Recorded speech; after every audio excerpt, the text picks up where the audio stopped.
ঝিনাইদহ ৪ আসনের সংসদ সদস্য আনোয়ারুল আজিম আনার হত্যাকাণ্ডের তদন্ত করতে নেপালের উদ্দেশ্যে রওনা দিয়েছে ঢাকা মহানগর গোয়েন্দা ডিবি পুলিশের একটি দল। শনিবার ১ জুন সকালে ন্যাশনাল সেন্ট্রাল ব্যুরোর এনসিবি একজন সহ মোট ৪ সদস্যের একটি দল নেপালের উদ্দেশ্যে রওনা দেয়।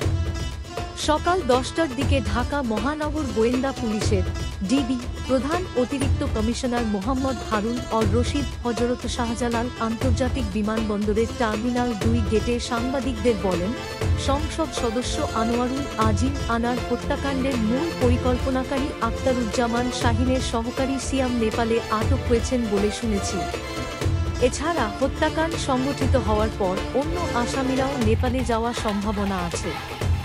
সব দিক বিবেচনা করে আমরা সেখানে যাচ্ছি। ডিবির হাতে গ্রেপ্তার আসামিদের জিজ্ঞাসাবাদে গুরুত্বপূর্ণ তথ্য পাওয়া গেছে, সেসব তথ্য ক্রস চেক করা হবে বলে জানান তিনি।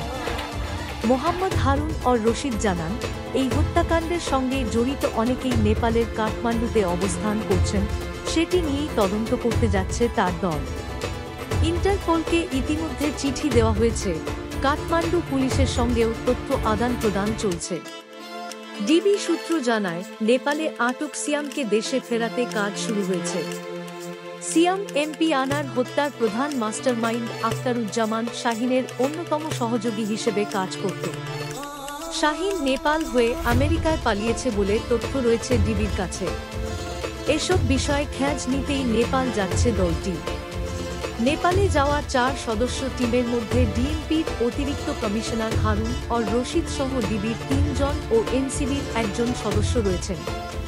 এর আগে গত ১২ মে চিকিৎসার জন্য কলকাতায় যান আওয়ামী লীগ দলীয় সংসদ সদস্য আনোয়ারুল আজিম আনা।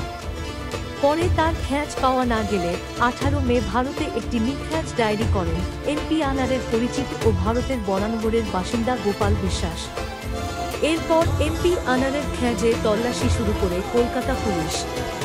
কলকাতার একটি ফ্ল্যাটে এমপি আনারকে হত্যা করা হয়েছে বলে গত বুধবার জানায় ভারতীয় পুলিশ। তারপর থেকে বেরিয়ে আসছে নানা তথ্য। Immigration to Canada. We provide the best quality service and solution for Canada immigration. Please visit our website and contact for details.